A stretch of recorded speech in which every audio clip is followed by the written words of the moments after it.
नमस्कार, मैं हूं सुमित झा। आप देख रहे हैं बड़ी बहस। लोहरदगा में किसी के लिए लहर की उम्मीदें फना हो गई तो किसी के लिए नई लहर ही पैदा हो गई। इस उपचुनाव से इस वक्त ना तो किसी का कुछ बिगड़ेगा और ना ही किसी के लिए बहुत कुछ बनेगा, लेकिन इतना तय है कि झारखंड की सियासत में नए समीकरण के लिए जोड़ घटाव के फिर से शुरू होने के आसार दिखने लगे हैं। यानी कांग्रेस की जीत ने रघुवर सरकार पर चंद सवाल खड़े कर दिए हैं और विपक्ष को अब किसी भी मुद्दे पर जवाब के लिए नई ताकत मिल गई है। आज बड़ी बहस में लोहरदगा उपचुनाव का सियासी विश्लेषण।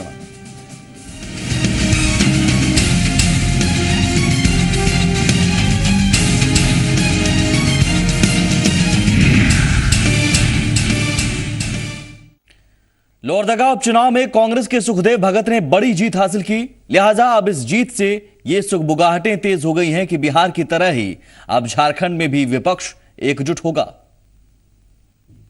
लहर दगा दे गई, एक जीत से बदलेगा सियासी समीकरण।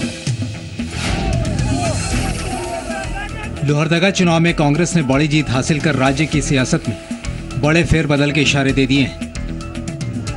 बिहार में एनडीए की हार हुई और अब झारखंड में रघुवर सरकार पहली चुनावी परीक्षा में फेल हुई, तो क्या बिहार की तरह अब झारखंड में भी विपक्ष एक होगा? क्या लग रहा है? जेएमएम का बहुत बड़ा रोल रहा, क्योंकि जेएमएम ने नहीं दिया था उम्मीदवार। जेएमएम का बहुत हमेशा हम अहम भूमिका में रहते हैं। क्या सोच सकता है? अब सरकार की उपलब्धि क्या ये भी उपलब्धि है। देखिए, यह परिणाम इतना ही प्रमाणित करता है कि राज्य की जनता सरकार से खुश नहीं है, इनके कामकाज से खुश नहीं है। हाँ, इसलिए सरकार के कुशासन के खिलाफ और लोगों को विश्वास जीतने में सरकार असफल रही है। ये रघुवर सरकार की विफलता का ये लोहरदगा का उपचुनाव कांग्रेस के पक्ष में है और हम समझते हैं भारतीय जनता पार्टी के उल्टा दिन शुरू हो चुका है। कांग्रेस तो अब दावा कर रही है कि अच्छे दिन लाने वाली बीजेपी के बुरे दिन शुरू हो गए हैं। लोग जो अच्छा दिन, सबके साथ सबके विकास, लोगों के बीच में ये बात ऐलान हो गया है और लोग महसूस कर रहे हैं कि सबके साथ सबकी विकास जो वादा था कि भाई एनडीए सरकार की, वो गलत है। जाहिर है विपक्ष का बिखराव कहीं ना कहीं एनडीए के लिए प्लस पॉइंट साबित हो रहा था, लेकिन लोहरदगा में कांग्रेस की जीत से साफ हो गया कि साथ साथ से सियासत की तस्वीर भी बदली जा सकती है। अविनाश कुमार, जी मीडिया, रांची। और वहीं सीएम रघुवर दास ने आजसू की हार पर कहा कि उपचुनाव में क्षेत्रीय मुद्दे के आधार पर वोटिंग होती है, इसलिए इस हार को राज्य और केंद्र के काम से जोड़कर नहीं देखना चाहिए। जो जनादेश दिया उस जनादेश का मैं सम्मान करता हूं और निर्वाचित उम्मीदवार को मैं बधाई देता हूं। जो क्षेत्रीय जो उपचुनाव होते हैं, उस उपचुनाव में क्षेत्रीयता को ध्यान में रखकर और व्यक्ति के व्यक्तित्व को ध्यान में रखकर आम जनता मतदान करती है और इससे न राज्य की राजनीति न राष्ट्र की राजनीति में कोई प्रभाव पड़ता है। इसलिए लोहरदगा की जनता ने जो भी जनादेश दिया उसका मैं सम्मान करता हूँ। और हमारे साथ सुखदेव भगत मौजूद हैं इस वक्त, नवनिर्वाचित विधायक लोहरदगा के। स्वागत है सर आपका। प्रवीण प्रभाकर भी हमारे साथ, बीजेपी के नेता। सुखदेव जी, सबसे पहले आपको बहुत बहुत बधाई, जीत की ढेर सारी शुभकामनाएं। धन्यवाद। मेरा पहला सवाल है सर, ये जीत कांग्रेस की है या विपक्ष की? मैं समझता हूं कि अगर मैं दोनों बातें कहूं तो ज्यादा सही होगा। कांग्रेस की भी जीत है और विपक्ष की भी जीत है, क्योंकि जो सिंगल लार्जेस्ट पार्टी है झारखंड में, झारखंड मुक्ति मोर्चा, उन्होंने अपने कैंडिडेट यहां पे नहीं प्लेस किया था और इसलिए मैं कह सकता हूं कि ये विपक्ष की भी जीत है। लेकिन शुरू से ये लोहरदगा कांग्रेस का गढ़ रहा है और लगातार 2 बार से जो कांग्रेस यहां पे सीट लूज की है तो बहुत कम अंतराल से 500 के वोटों से हुई है। कांग्रेस का ये जनाधार हमेशा से बढ़ता रहा है। सीट हारने के बावजूद भी यहां पे वोटों की बढ़ोतरी हुई है।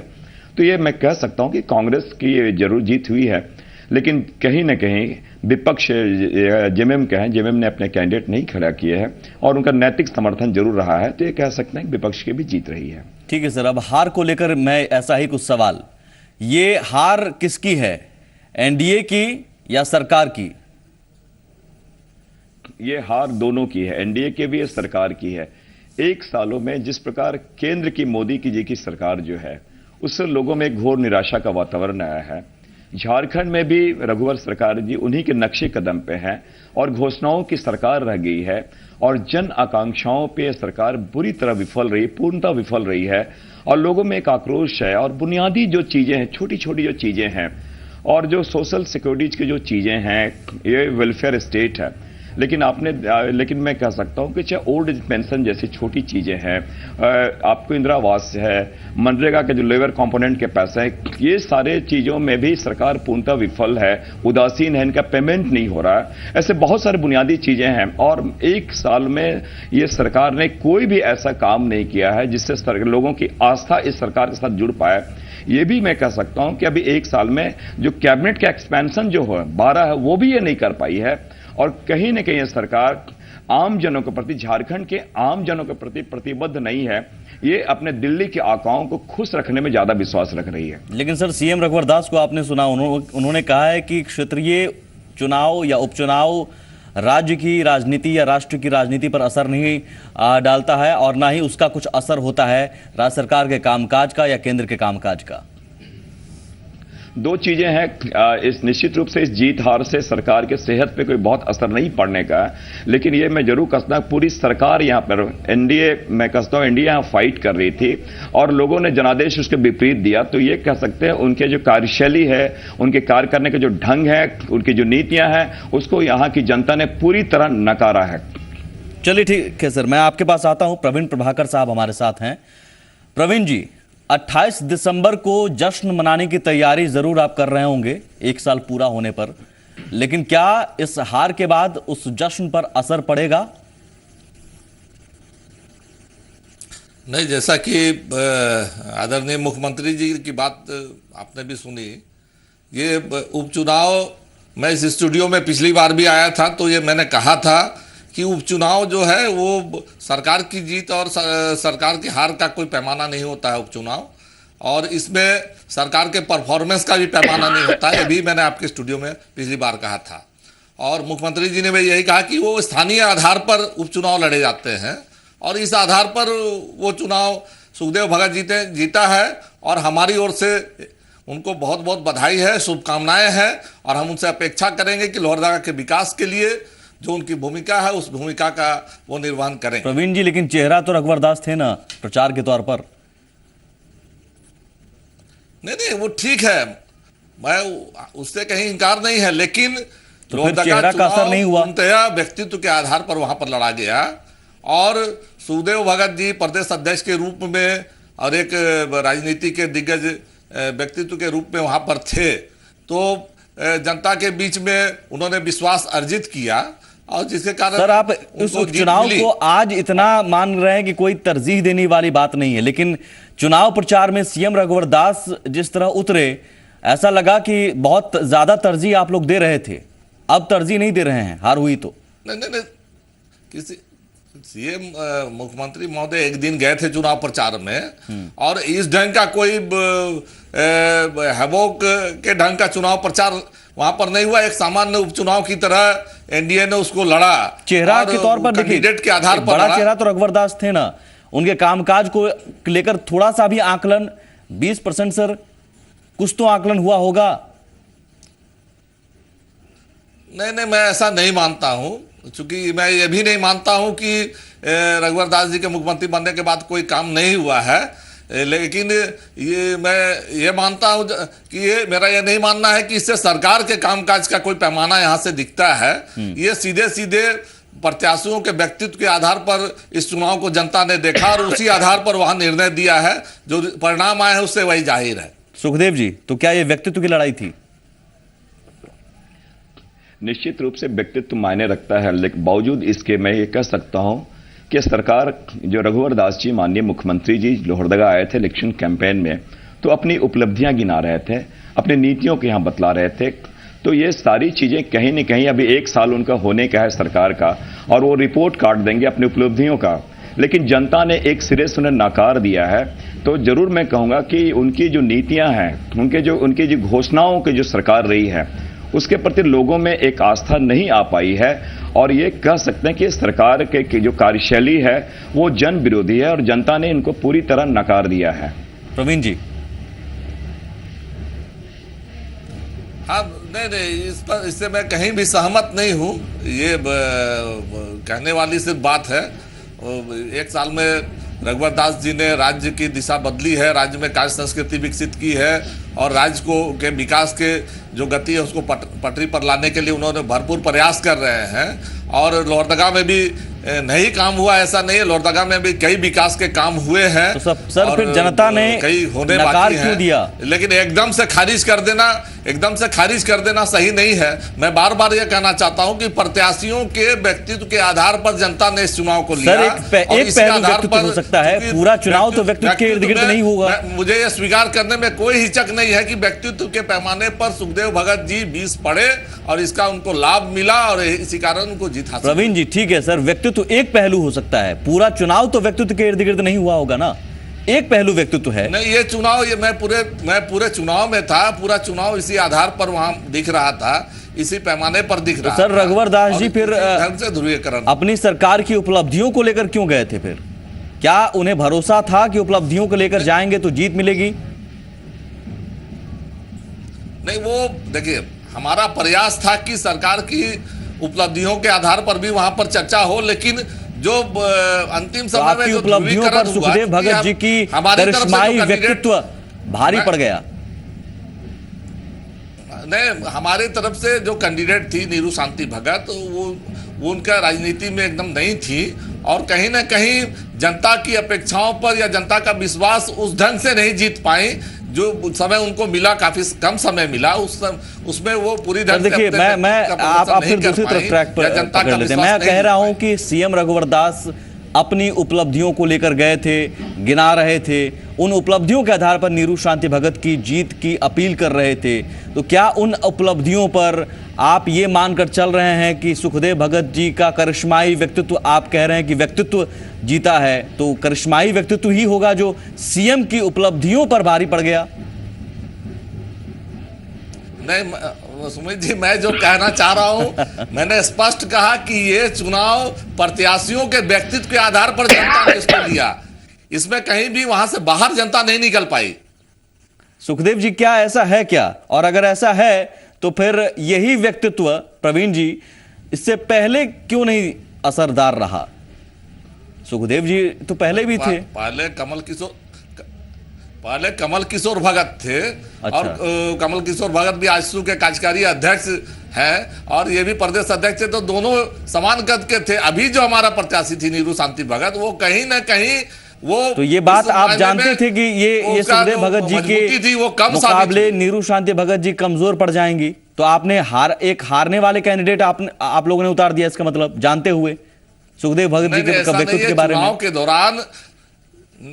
चुनाव के दौरान हमने तो चुनाव कैंडिडेट आजसू को देना था। आजसू ने अपने पूरा चिंतन मंथन करके जिस कैंडिडेट को दिया, एनडीए का, वो कैंडिडेट हमने स्वीकार किया। लेकिन चुनाव के दौरान, चुनावी प्रचार के दौरान जिस ढंग से कैंडिडेट को विश्वास जीतना चाहिए था, कैंडिडेट कहीं ना कहीं उसमें पीछे रह गई, मैं ये कह रहा हूं। ठीक है सुखदेव जी, अगर व्यक्तित्व की लड़ाई है तो इसका मतलब इससे पहले कमल किशोर भगत जी अगर जीते तो उनका व्यक्तित्व आप पर भारी पड़ गया था क्या? महज कम वोटों के वजह से ही भले ही।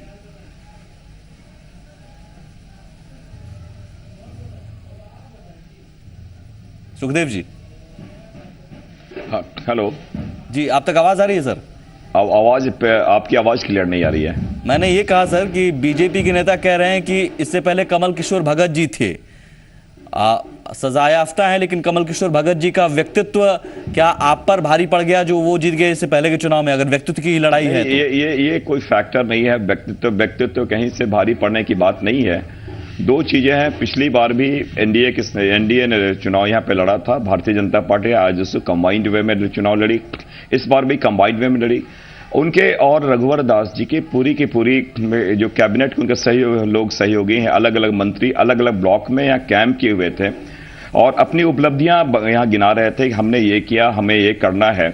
बावजूद ये मैं कह सकता हूं कि मैंने कहा कि ये सरकार, अगर दिल्ली में अगर राहुल जी कहते हैं कि सूट बूट की सरकार है और यहाँ घोषणाओं की सरकार है, तो कोई अतिशयोक्ति नहीं है।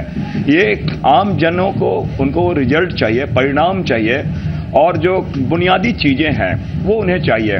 इस मायने में सरकार पूर्णतः विफल रही है। और जो सरकार, यहाँ तक कि रघुवर दास जी एक डेडलाइन देते हैं कि हम इस तारीख को ये चीजें घोषणा करेंगे, जिसमें पूर्णतः विफल रही है। तो ये मैं कह सकता हूं कि व्यक्तित्व एक बहाना है।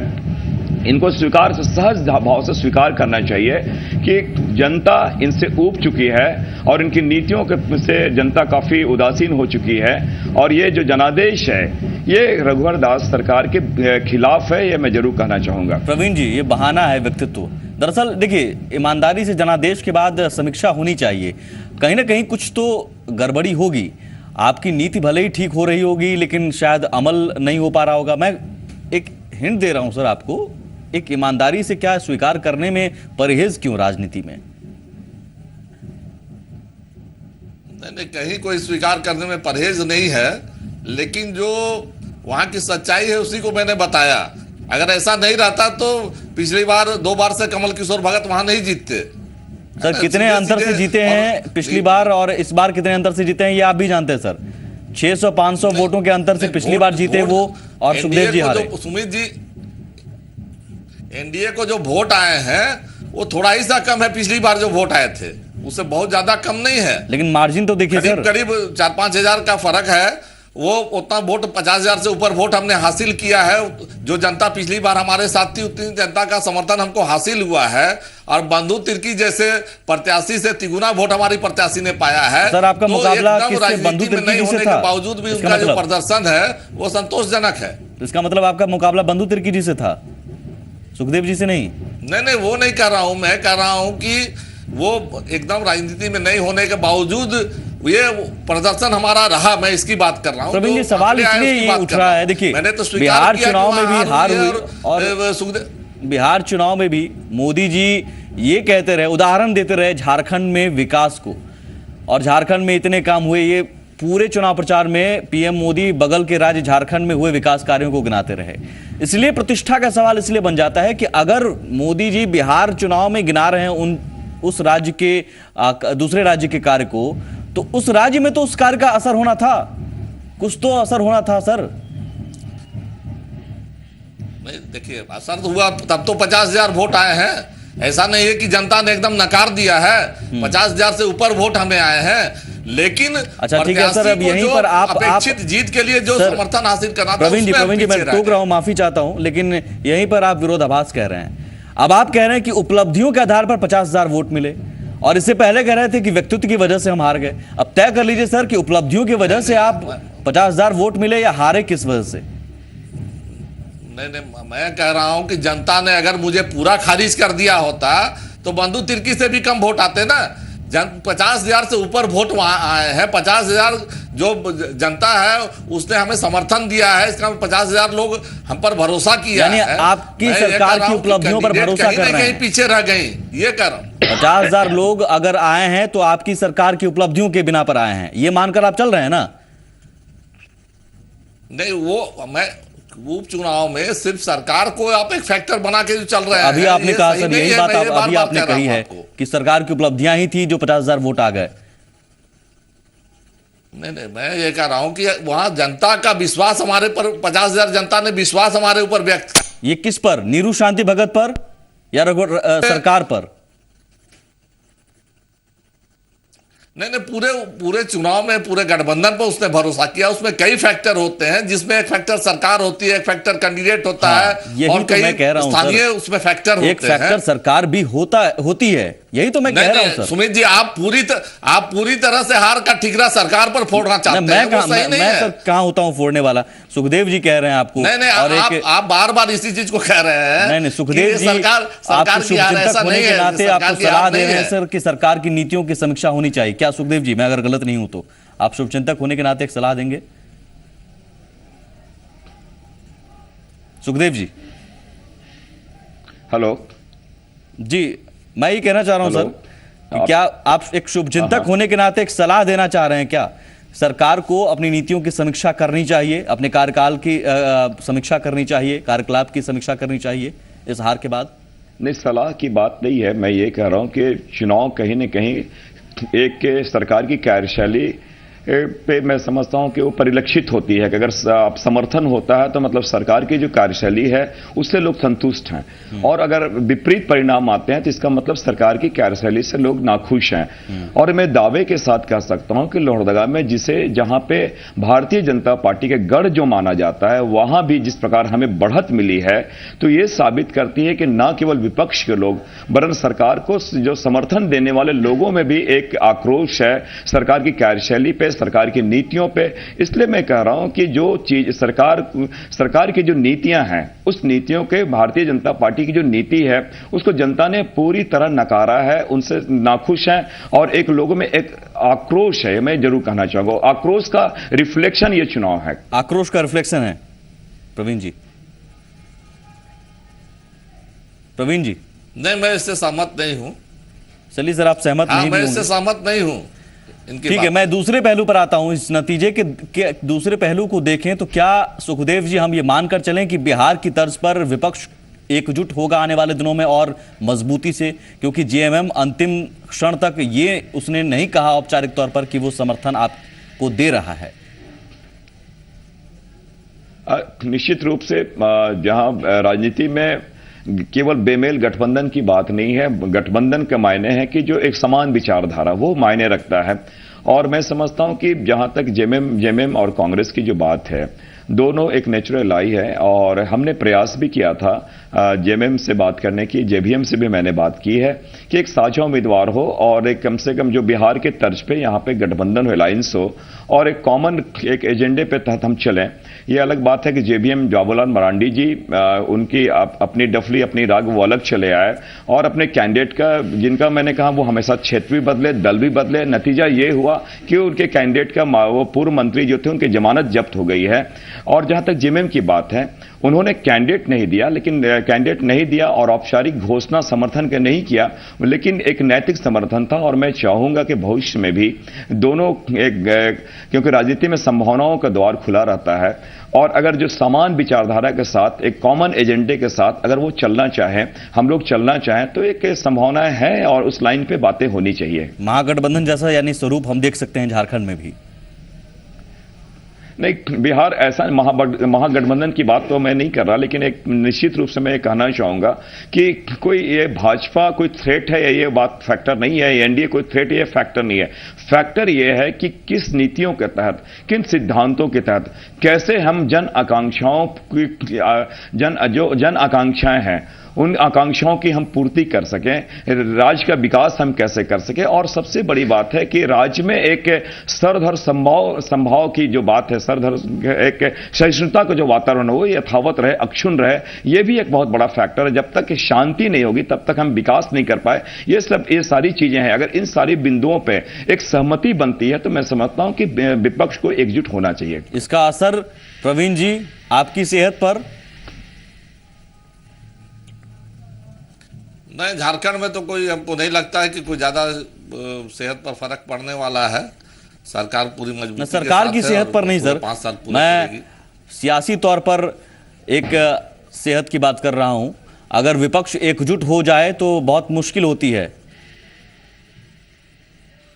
नहीं, पहली बार नहीं है, पहले भी ये लोग कई बार एकजुट हो चुके हैं, फिर टूटते हैं, फिर जुटते हैं, वो चलते रहता है इनका बिहार में। लेकिन सर आपने देख लिया आता तो इसी में दिख जाता है एकजुटता में कितनी ताकत होती है बिहार में। तो नहीं, ठीक है, बिहार में जो हुआ वो तो अलग से एक बहस की बात है, उस पर बहस हमने कर ली है सर। एकजुटता में कितनी ताकत होती है ये लेकिन आप जान चुके होंगे सर, तो सीधे खारिज तो आप नहीं कर सकते हैं। नहीं, सही बात है। नहीं, खारिज कहां कर रहे हैं? वो जो सच्चाई है, जो जनता ने जहां मैंडेट दिया उसको स्वीकार सब कोई करता है, हम भी करते हैं। आप आने वाले दिनों में अगर कह रहे हैं कि बनेंगे टूटेंगे, इससे कुछ बिगड़ेगा नहीं, आप तो ये एक चुनौती के रूप में आप अभी भी नहीं ले रहे हैं? झारखंड में बहुत ज्यादा फर्क नहीं पड़ने वाला। ऐसा है क्या सुखदेव जी? नहीं, झारखंड में कोई फर्क नहीं पड़ने वाला। ये मैं समझता हूं कि अपनी अपनी सोच है, और इसे मैं समझता हूं कि इसे अगर इसे अहंकार के रूप में कहें तो ज्यादा बेहतर होगा, क्योंकि ये इस बार भी जो इस चुनाव में जो करारी शिकस्त मैं कहूंगा, क्योंकि आज़ादी के बाद जहां तक लोहरदगा की बात है, इतने बड़े मार्जिन से जो यहां पे जनादेश मिला है और जिस प्रकार भारतीय जनता पार्टी और आजसू के गठबंधन जो है वो हारी है, तो मैं समझता हूं कि कहीं न कहीं उन्हें सचेत होना चाहिए, समझना चाहिए। तो प्रवीण जी, अहंकार वाली बात अभी भी आपको लग रहा है सर? और मैं मेरी बात सुन लीजिए। और उन चीजों की ओर जो मैंने कहा कि सरकार को जो रघुवर सरकार को जो जनादेश मिला है, उन्होंने उस जनादेश का सम्मान नहीं किया। क्योंकि जिस प्रकार मैं इसलिए इस बात को कह रहा हूं कि जिस प्रकार जेवीएम के लोगों को तोड़ के सरकार बनाना, तो एक लोकतंत्र की हत्या भी हुई है। और साथ ही साथ वो जो बुनियादी चीजें हैं, बुनियादी मसले हैं, कमी है। इन एक साल में उन बुनियादी मसलों से ये सरकार काफी दूर रही है।